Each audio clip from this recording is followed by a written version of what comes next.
네, 오늘 성경의 인물, 성경의 인물 중에 가장 중요한 인물이시죠. 예수님에 대해서 또 함께 은혜를 나누겠습니다. 저희가 지금 성경의 인물을 시작한 지 인물을 30명 정도의 인물을 계속 살펴봤습니다. 그 인물들, 성경 속에 나타난 인물들을 보면서 또 우리의 자신의 모습을 또 한번 다시 돌아보는 또 그런 시간이 되었을 줄 믿습니다.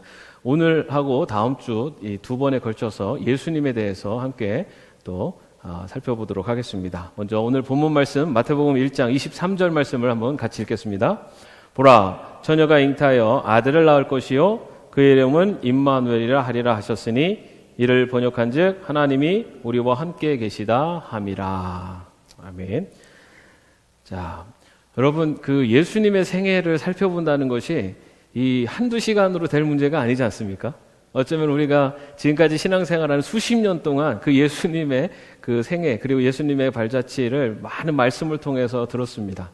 근데 그 말씀들을 지금 이 시간에 모두를 다 짚어보기는 쉽지 않습니다. 그런데 우리가 부분적으로는 예수님의 그런 말씀들에 대한 의미나 예수님의 그 삶을 통해서 생애를 통해서 우리가 많은 것들을 배웠지만 예수님의 생애 전체를 태어나셔서부터 돌아가신 그리고 승천하시는 그 모든 과정을 한번 쭉 일목요연하게 이렇게 보기는 또 쉽지 않았을 것 같습니다. 그래서 오늘은 복음서를 근거로 해서 예수님의 생애를 한번 살펴보도록 하겠습니다. 여러분들 나눠드린 프린트물을 보시면은 도움이 될 것 같습니다.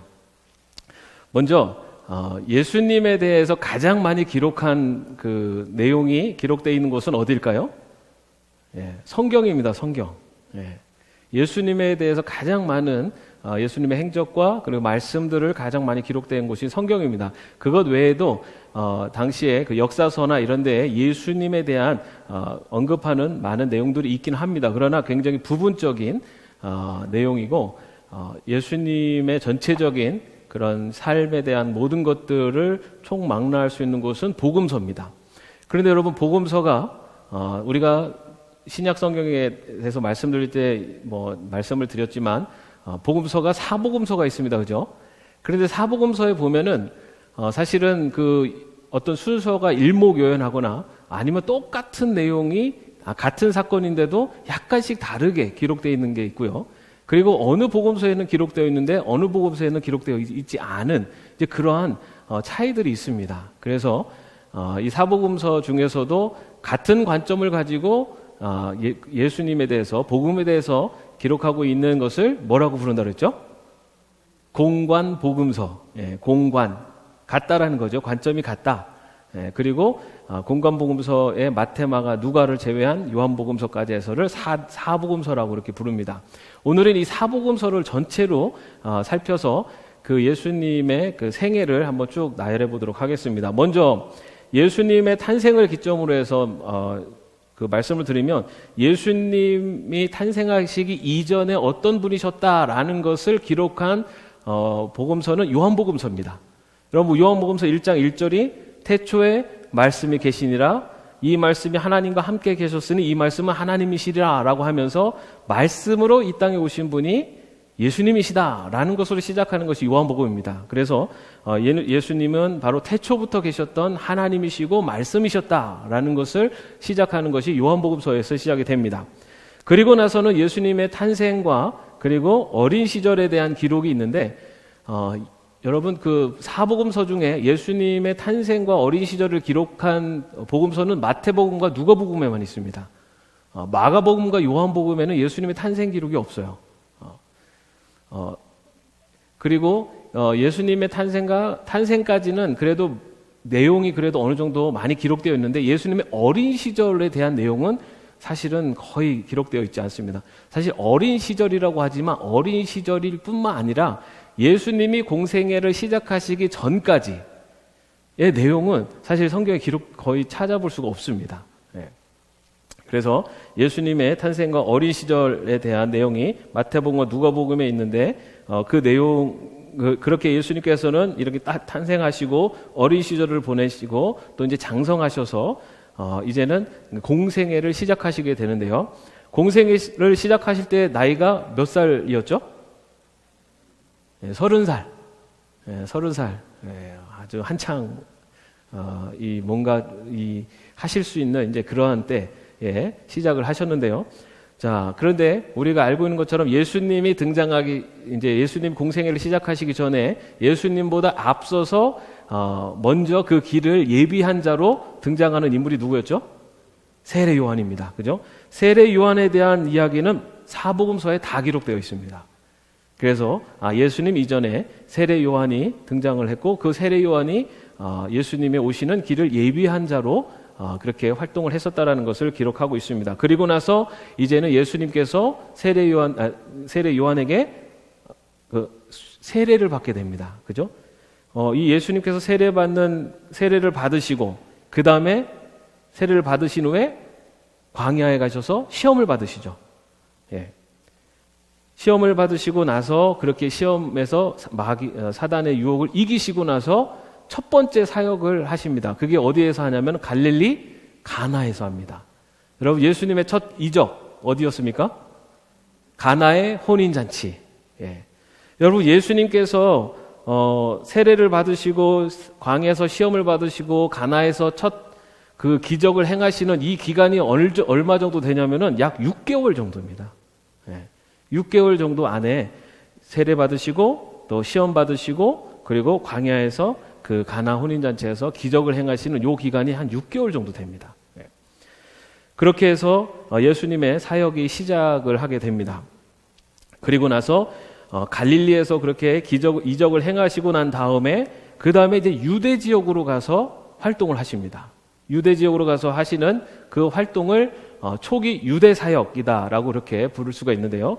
이 초기 유대 사역을 하실 때 처음에 가셨을 때 예수님이 그 예루살렘으로 가시는데요. 왜 가셨냐면은 유월절을 지키시기 위해서 예루살렘을 가십니다.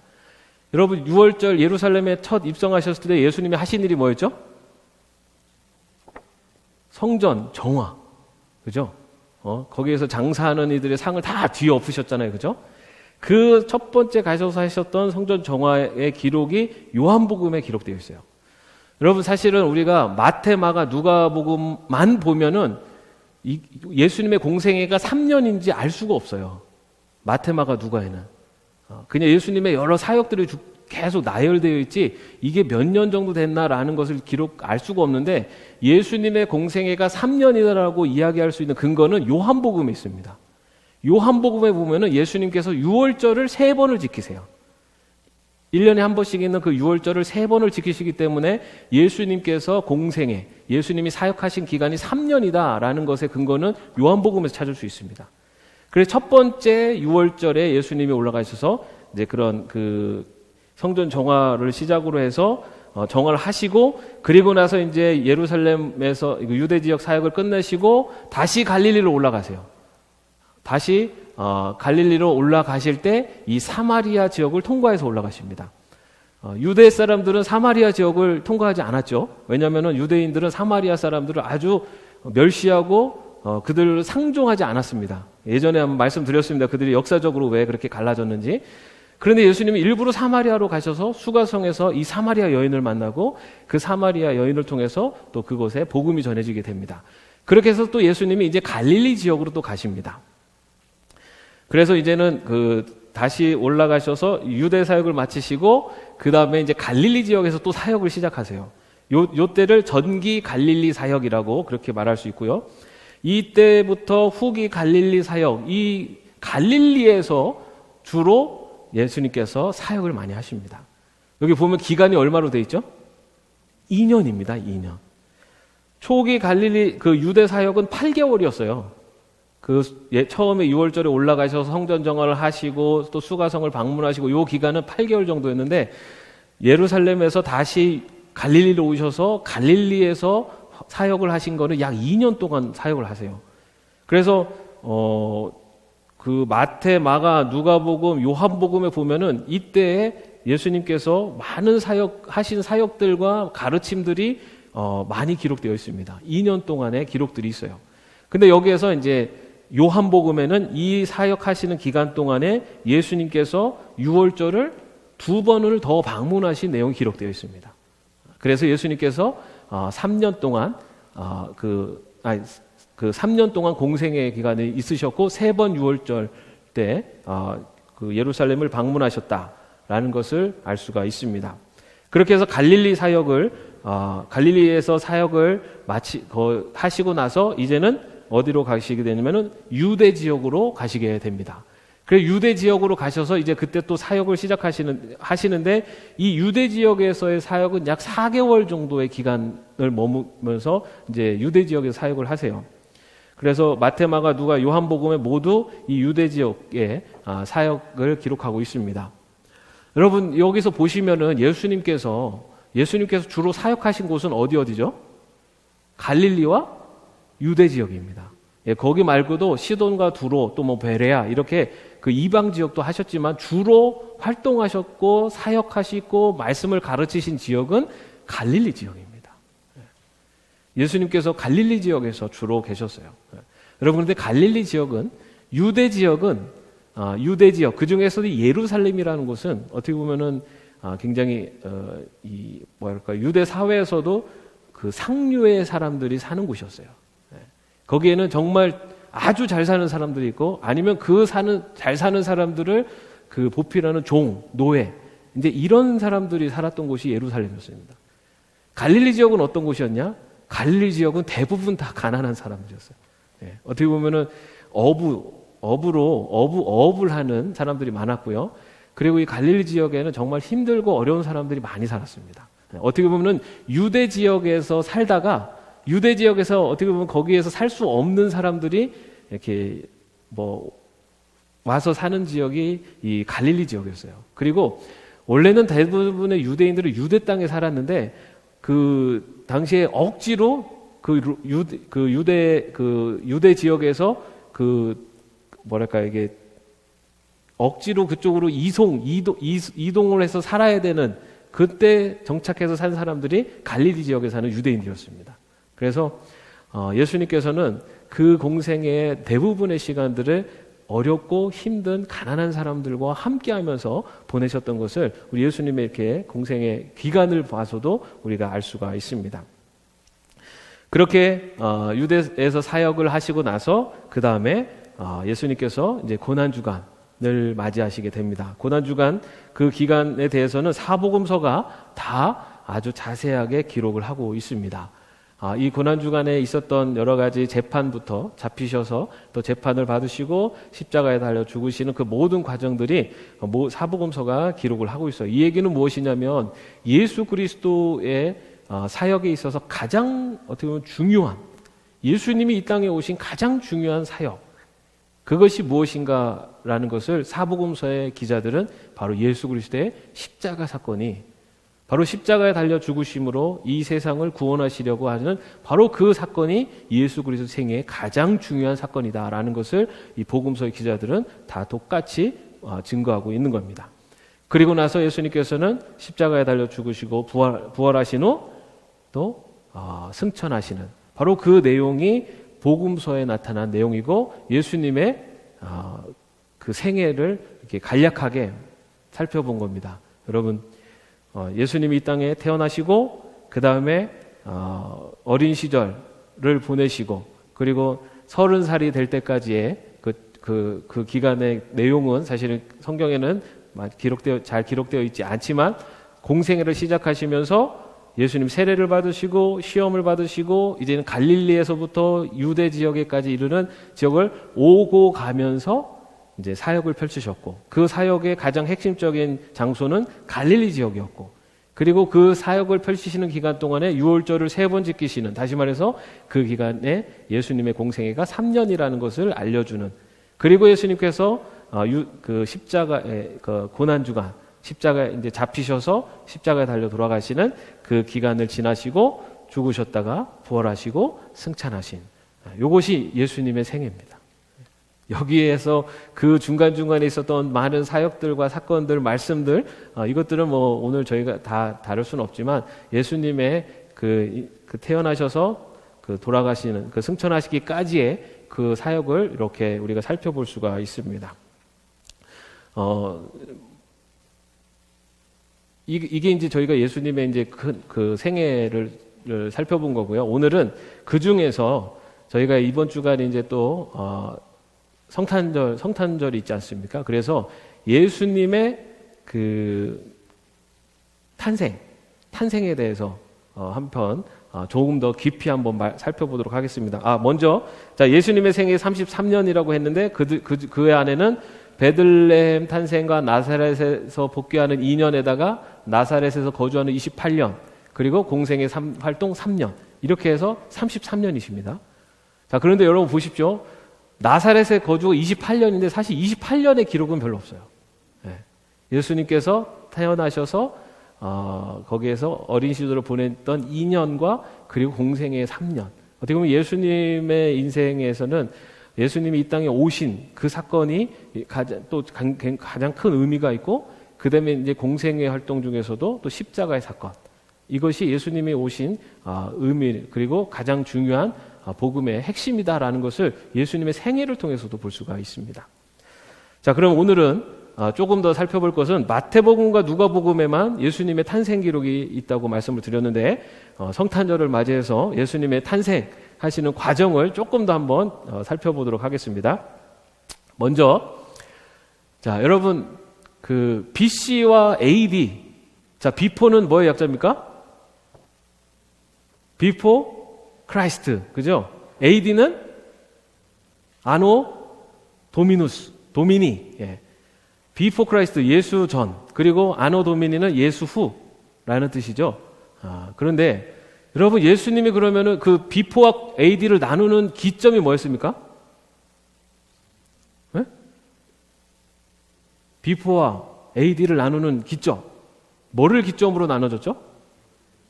예수님의 탄생을 기점으로 나눠졌습니다. 그래서 비포 크라이스트 아닙니까? 그죠? 자, 그런데 지금 보니까 연대가 BC 5년에 사가랴에게 요한의 출생이 알려졌다. 자, 여러분, 사가랴가 누구의 아버지입니까? 세례 요한의 아버지죠. 자, 세례 요한의 아버지 사가랴에게 요한의 출생이 알려지고, 그리고 나서 6개월 후에 마리아에게 예수님의 탄생이 알려졌다. 수태고지가 BC 5년 후 6개월. 자, 그러면은 지금 BC 지금 AD까지 갔습니까? 안 갔죠? 자, 그 다음에, 자, 마리아가 엘리사벳을 방문을 합니다. 그죠? 그리고 3개월 후에 마리아가 나사렛으로 돌아오고, 또 요셉에게 이 마리아의 그 임신 사실이 알려지게 되고, 그리고 나서 세례 요한이 출생합니다. 자, 그리고 예수님의 탄생이 몇 년으로 돼 있죠? 몇 년으로 돼 있습니까? BC 4년. 아니, 원래 BC와 AD의 기점이 예수님의 탄생을 기점으로 BC와 AD로 나눴는데 왜 BC 4년일까요? 제가 잘못 썼나요? 예. 자, 사실 이게 몰라서 큰 문제 될 건 아니고, 알아서 모른다고 문제 될 건 아닌데, 요거를 좀 말씀을 드리면, 여러분, 예수님이 탄생하실 때 달력이 지금 우리가 쓰는 달력일까요? 생각해 보세요. 지금 우리가 쓰는 달력이 예수님 탄생하실 때도 그런 연도를 썼을까요? 예수님이 탄생할 때가 BC, AD 나눌 수도 없잖아요. 그죠? 그때는 연도가 달랐어요, 지금하고. 그때 사용하는 연도는. 그때는 로마 제국의 연도를 사용했습니다. 그때 사용한 연도는 뭘 기준으로 했냐면은 로마가 창설되는 그때를 원년으로 해서 1년, 2년, 3년, 4년 이렇게 갔어요. 그러니까는 예수님이 탄생할 때는 지금처럼 before AD 이 연도가 아니라 로마가 탄생할 때를 원년으로 해서 이렇게 연도를 사용을 했습니다. 그렇게 사용을 하다가 여러분 이제 역사를 아시겠지만 이제 기독교가 로마 전체 종교가 되죠. 그래서 이제 국교로 선포가 되고, 그리고 그 이후에 이제는 중세 시대 그때는 로마에 이제 이 기독교가 국교가 되면서 기독교 중심의 이제 국가가 되면서 로마의 황제 유스티아누스가 그 디오니시우스 엑시구스라고 하는 수도사에게 그리스도의 탄생을 원년으로 하는 기독교 달력을 만들어라 라고 요청을 합니다.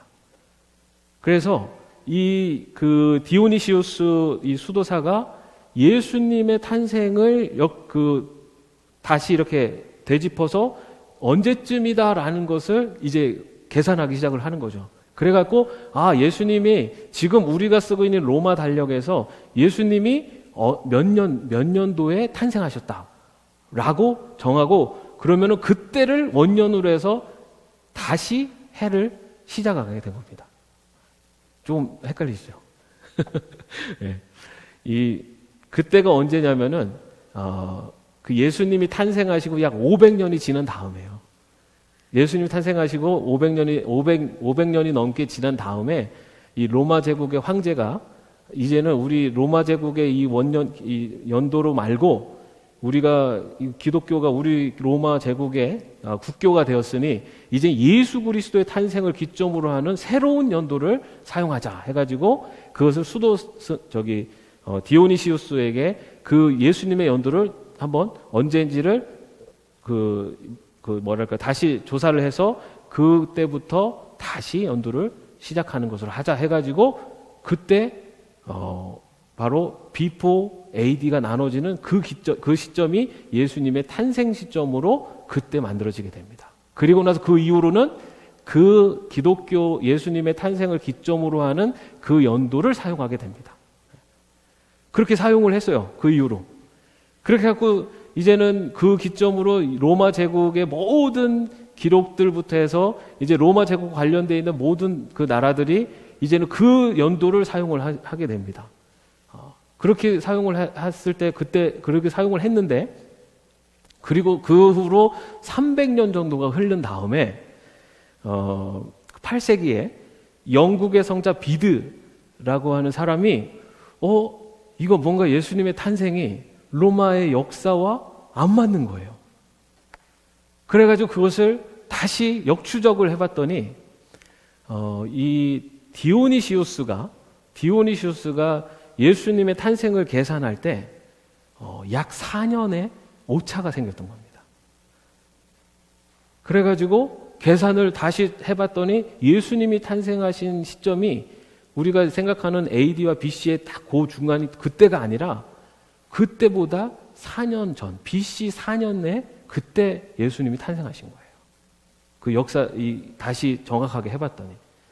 그런데 이미 800년을 넘게 그 연도를 계속 써왔기 때문에 그때 가서 이거를 다 바꿀 수가 없는 거예요. 그동안의 모든 기록들부터 해서 모든 것이 다 바뀌어야 되니까, 그래가지고 그때 그런 BC와 AD의 이 처음 것이 4년 오차가 생겼다는 것을 발견했지만 그것을 전체를 수정하지 않고 그냥 그대로 사용하게 됩니다. 그래서 지금 말씀드린 것처럼 실제로 예수님이 탄생하신 연도는 원래 처음에 로마 제국이 기독교력으로 그것을 달력으로 바꿨을 때 생각했었던 것보다 4년 전에 예수님이 탄생하신 거예요. 그래서 BC 4년이 예수님이 탄생하신 해입니다. 네. 자, 여러분 이걸 보시고 시험 드시면 안 돼요. 예수님의 당연히 BC와 AD 예수님을 기점으로 해서 이 세계가 움직이고 있는데 예수님이 원래에서 4년을 뒤로 가신다는 게 뭔가 좀 말이 안 된다. 예. 여러분 이거 시험 드지 마셔야 되는 게, 이 BC와 AD를 해서 예수님의 그 탄생을 딱 나눈 것은 인간이 한 거였어요. 그죠? 그것도 약 500년이 지난 다음에 그때부터 이렇게 환산을 해가지고 이렇게 계산을 한 거기 때문에 인간이 했기 때문에 그런 오류가 생긴 겁니다. 예. 그런데 여러분 BC 4년에 태어나느냐, AD 1년에 태어나셨느냐, 이제 그거는 사실은 그렇게 중요하진 않습니다. 중요한 거는 예수님이 이 땅에 오셨다는 게 중요하죠. 예. 근데 요거는 여러분들이 그래도 알고 계시면, BC 4년에 예수님이 태어나셨구나. 라는 것은 그냥 여러분이 한번 알고 계시면은 또 좋을 것 같고요. 그리고 그것을 기준으로 해서 우리가 예수님의 그 연대를 조금 계산할 수가 있습니다. 자, 먼저 예수님 BC 5년에 사가랴의 요한을 출생을 알리시고 6개월 후에 마리아에게 예수님의 탄생을 알리고, 그다음에 마리아가 엘리사벳을 방문을 하고, 또 그 엘리사벳을 방문한 마리아가 나사렛으로 왔을 때, 그때 요셉에게 또 천사가 알립니다. 여러분, 우리 성경을 말씀을 보면 마리아에게 수태고지를 하고 난 다음에, 그리고 그 즈음 해가지고 요셉에게도 알렸을 것 같지만 실제로는 몇 개월의 차이가 있어요.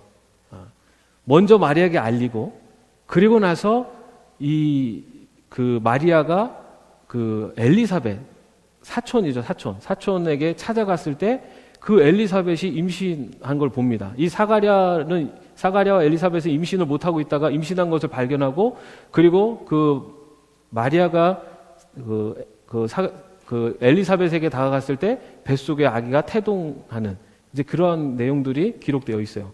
그리고 나서 마리아가 나사렛으로 돌아오고 난 다음에 요셉이 알리는데, 그 요셉을 알릴 때 그 성경 구절에 보면요, 잉태된 것이 나타났다라고 기록되어 있어요.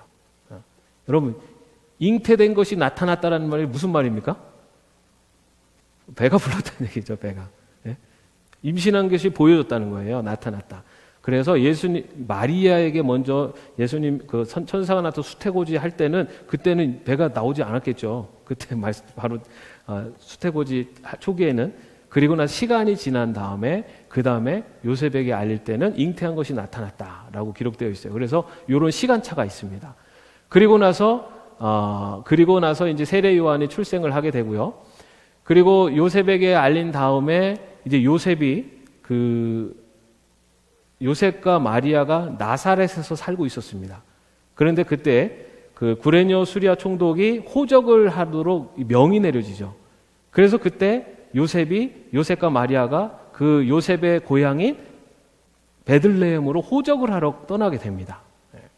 그런데 여기서 만약에 요셉에게 그 천사가 나타나지 않았다면 요셉은 마리아를 조용히 끊고자 했다라고 기록되어 있어요. 그죠? 그런데 천사가 나타나서 요셉에게 이 아이에 대한 것을 알려주게 되죠. 그리고 나서 이제 요셉과 마리아가 베들레헴까지 호적을 하러 가게 되는데, 이 베들레헴까지 거리가, 갈릴리에서 베들레헴까지 거리가 짧은 거리가 아니죠.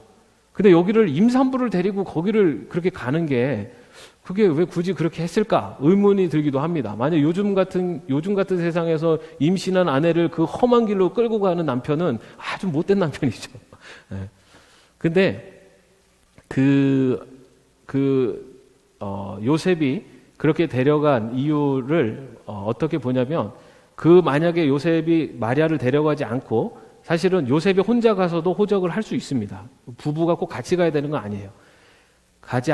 데리고 간 이유는 마리아를 혼자 두고 가면은 마리아가 임신을 하고 그 기간이 길어질 때는 아기를 낳을 수가 있어요. 그런데 이 마리아는 아직 정혼한 상태였기 때문에 요셉이 없는 상태에서 만약에 임신을 한 게 발견되거나 아기를 낳게 되면은 그 임신 기간 중에 원래 정혼한 기간에는 그 부부가 만나지 못하지 않습니까? 그 기간 중에 아기를 낳는다는 것은 간음한 여인이 되기 때문에 마리아가 돌에 맞아 죽을 수가 있습니다. 그래서 요셉이 마리아를 데려갔다. 이것은 요셉이 철저하게 마리아를 배려한 거였지, 임신한 아내를 그냥 힘들게 하려고 한 게 절대 아니다. 네. 자, 그렇게 해서 요셉이 마리아를 데리고 베들레헴을 가게 되고, 그 베들레헴에서 예수님이 탄생을 하게 됩니다. 그게 BC 4년이었고, 그리고 나서 예수님이 탄생할 때 천사가 누구에게 먼저 알립니까? 목자에게 먼저 알려요. 여러분, 목자가 먼저 왔는지 누구죠? 동방 박사들이 먼저 왔는지 별로 중요한 것 같지 않지만 시차가 있습니다. 예수님이 탄생한 다음에 목자에게 천사가 알리게 되고, 이 목자들은 어디에 있었냐면은 베들레헴 근처에 있었어요. 그래서 그 선사의 소식을 듣고 바로 예수님 탄생한 그 베들레헴으로 가게 됩니다. 가서 아기를 만났는데 그때 도착했을 때 이 아기가 마구간의 구유에 누워 있었다라고 기록되어 있습니다. 그리고 나서 동방박사들이 왔느냐? 아닙니다. 그 다음에 예수님께서 태어나고 8일이 지나서 할례를 받으세요. 이거는 유대인들이 지키던 율법이었죠. 8일이 지나면은 아기는 할례를 받게 되고요. 그리고 나서 40일, 그러니까 아기가 태어나고 40일이 지나면 아기 엄마가 이제 출산을 하면서 피를 받기 때문에 정결 예식을 해야 됩니다. 그래서 이 정결 예식을 하러 그 40일 때 됐을 때 정결 예식을 한 내용이 누가복음에 기록이 되어 있습니다. 예. 그리고 예수님은 몇째죠? 예수님은 첫째잖아요. 유대인들은 첫째는 하나님께 바친 것이 되기 때문에 첫째가 태어날 때는 그 첫째에 대한 것을 하나님께 예물을 드리도록 돼 있어요. 성전세를 드리게 돼 있어서 그때 그 성전의 정결례를 위해서 또 첫째 아이에 대한 것을 위해서 정결례를 위해서 또 그 성전에 갔을 것이다라고 간 내용이 기록되어 있고요. 그리고 나서 동방박사가 그 후에 한참 후에 방문을 하게 됩니다. 여러분, 동방박사가 왜 이렇게 늦게 왔을까요? 동방박사는 이방인입니다. 그들은 예수님의 그 태어날 때 그 별을 보고 그때부터 여행을 시작한 거예요. 목자들은 베들레헴 근처에 있었기 때문에 태어난 그 소식을 듣자마자 바로 가서 봤지만은 동방박사들은 별을 보고 예수님이 탄생하시는 그때 그 별을 보고 그때부터 이제 여행을 시작한 겁니다. 그래서 뭐 한 1년, 1년에서 2년 가까이 그 여행을 하는 시간이 있었어요. 그래서 동방박사가 그렇게 늦게 더 후에 방문을 하게 됩니다. 그렇게 방문을 했는데 오다가 헤롯 대왕을 먼저 만나죠. 헤롯 만나서 유대 왕으로 태어난 이가 어디 있습니까? 라고 물었더니 헤롯이 누군지 나한테도 알려달라. 그럼 나도 가서 경배하겠다 했죠.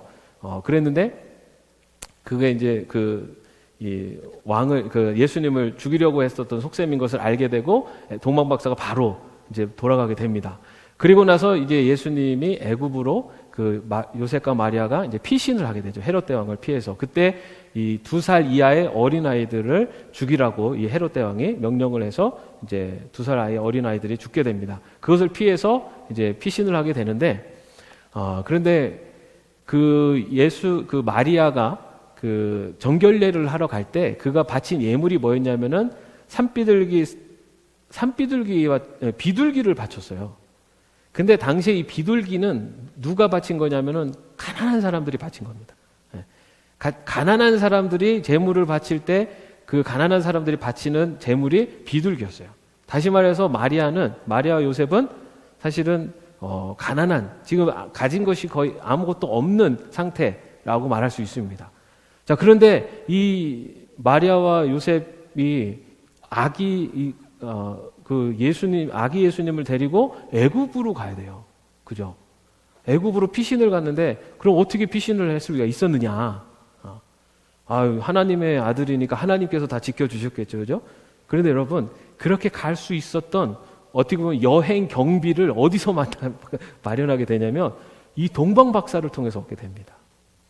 여러분, 동방박사가 와서 향유와 옥합, 그죠? 황금과 향유와 옥합을 선물로, 예물로 드렸어요. 그죠? 사실은 그것이 이 가족이 애굽으로 피하고 애굽에서 생활하고 그리고 거기서 지낼 수 있었던 어떻게 보면 생활 미천이 됐다라고 그렇게 봅니다. 여러분 보십시오. 어떻게 보면 참 우리는 예수님의 그 동방박사의 예물을 그렇게 바친 그 모습을 보지만 하나님은 그 예물을 통해서 이 요셉의 가정이 애굽을 피해서 헤롯을 피해서 애굽으로 가서 그곳에 생활할 수 있는 이런 것들까지도 다 이렇게 마련해 놓으신 것을 볼 수가 있습니다. 그리고 나서 헤롯 대왕이 죽게 됩니다. 그 헤롯 대왕이 죽은 때가 BC 3년이에요. 그러니까 예수님이 BC 4년에 태어나시고 그리고 나서 어느 정도 한 1년에서 2년 이내의 시간이 지난 다음에 BC 4년에 이제 헤롯 대왕이 죽고 그리고 나서 BC 2년에 이제 예수님이 나사렛으로 돌아와서 이제 그곳에서 거주하게 됩니다. 그래서 예수님은 베들레헴에서 태어났지만은 거의 한 2살 때부터 이 나사렛에서 사시게 돼요. 그래서 예수님을 사람들이 나사렛 예수다라고 부르는 이유가 바로 그렇게 나사렛에서 그의 생애를 거의 사셨기 때문에 그렇게 불림을 받게 됩니다. 자, 이렇게 예수님이 탄생하시는 기간 동안에 있었던 사건을 또 이렇게 좀 시간대별로 이렇게 살펴봤는데요. 자, 그러면 예수님의 탄생 예언에 대한 부분을 한번 탄생 부분만 말씀을 드려볼게요. 예수님에 대한 예언은 구약 성경에 너무너무 많이 나옵니다. 그런데 탄생에 관련된 예언 부분만 좀 살펴보면요. 자, 예수님은 동정녀 마리아에게서 태어나셨습니다. 이것이 예언되어 있는 말씀이 이사야서 7장 14절 말씀입니다. 그러므로 주께서 친히 징조를 너에게 주실 것이라 보라 처녀가 잉태하여 아들 낳을 것이요 그의 이름은 임마누엘 하리라 이렇게 말씀하셨고 그 말씀이 성취된 것이 마태복음 1장 18절에 예수 그리스도의 나심은 이러하니라 그의 어머니 마리아가 요셉과 약혼하고 동거하기 전에 성령으로 잉태된 것이 나타났더니 라고 하면서 예수님의 처녀 그리고 동정녀 탄생에 대한 예언이 예수님을 통해서 이루어졌다라는 것을 기록되어 있고요. 그 다음에 예수님은 베들레헴에서 나셨고 나사렛에서 성장하셨습니다. 그죠? 자, 이것이 미가서 5장 2절에 예언이 되어 있어요. 베들레헴 에브라다야 너는 유다 족속 중에 작을지라도 이스라엘을 다스릴 자가 내게로 나올 것이라 그의 근본은 상고에 영원에 있느니라 라고 하면서 이 미가서에 구약 성경에 예언되어 있는 이 예수님의 베들레헴에서 나실 것이다 라고 하는 것이 실제로 마태복음 2장 1절에서 헤롯 왕 때 예수께서 유대 베들레헴에서 나심에 동방으로부터 박사들이 예루살렘에 이르러 말하되 라고 하면서 베들레헴에서 예언된 그 예수님의 그 베들레헴의 예언이 실제로 성취되었다라는 것을 나타내고 보여주고 있고요. 그 다음에 예수님은 애굽으로 피신하였다가 나사렛에서 다시 돌아오셨는데 이 예언의 말씀은 호세아서 11장 1절에 이스라엘이 어렸을 때 내가 사랑하여 내 아들을 애굽에서 불러냈거늘 이라고 하는 그 말씀이 마태복음 2장 15절 말씀에 보면은 헤롯이 죽기까지 거기 있었으니 이는 주께서 선지자를 통하여 말씀하신 바 애굽으로부터 내 아들을 불렀다함을 이루려 하심이라 라고 하면서 이렇게 구약에 예언된 그 예언의 성취가 예수님의 탄생을 통해서 실제로 이루어졌다라고 하는 것을 성경은 증거하고 있습니다. 여러분, 예수님은 이처럼 하나님의 말씀이 이 땅에 실제로 실현된, 성취된 분으로 오신 분이 우리 예수님이십니다. 그런데 그 예수님의 말씀이 성취되는 과정 속에서 아까도 말씀드린 것처럼 어떻게 보면 수태고지를 받은 그 마리아가 이 엘리사벳을 방문했을 때 그를 통해서 내가 임신한 것이 바로 정말 하나님의 아들 그리고 그 하나님이 주신 귀한 예수 구원자시구나라는 것을 또 어떻게 보면 확신을 받게 되고요.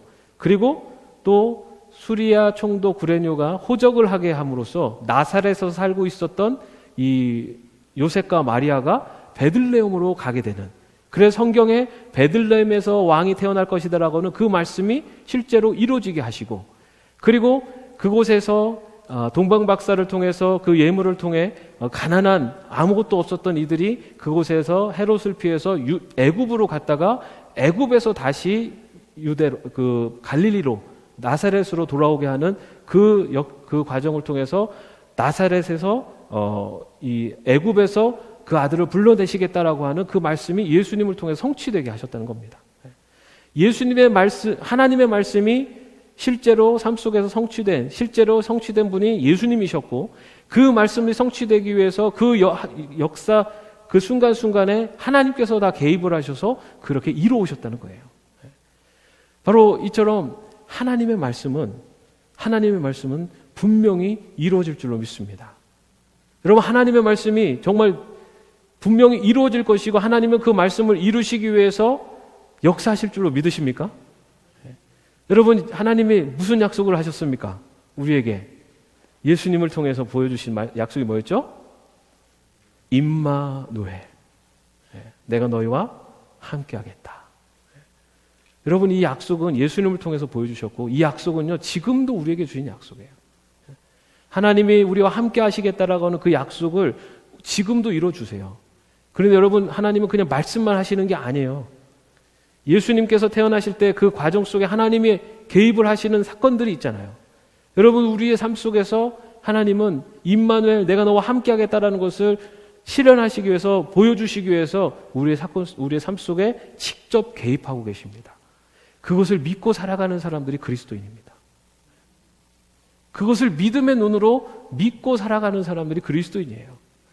내가 볼 때는 아닌 것 같고 하나님이 나와 함께 하지 않는 것 같은 그런 마음이 들 때조차도 하나님의 약속은 예수 그리스도 통해서 성취되신 것처럼 그 약속이 이루어질 것이고, 예수님의 태어나시는 그 과정 속에서 그 말씀을 이루시기 위해서 그 사건에 개입하신 것처럼 지금은 내가 볼 때는 이해할 수 없지만 하나님께서 내 삶을 이끌어 가시고 함께하고 계심을 보여주실 것을 믿으며 살아가는 사람들이 바로 우리들입니다.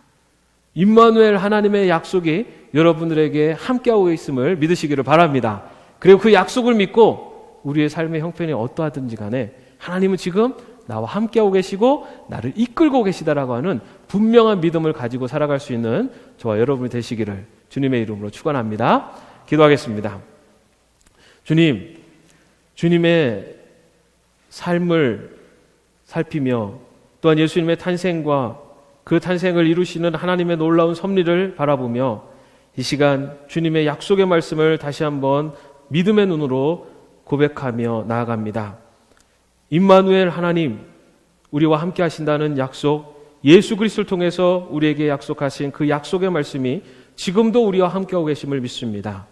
그리고 우리가 알 수는 없지만, 우리가 깨달을 수는 없지만 하나님께서는 우리의 삶 속에 그 하나님이 함께 하심을 보여주시기 위해서, 나타내시기 위해서 역사하시고 또 개입하고 계심을 믿습니다.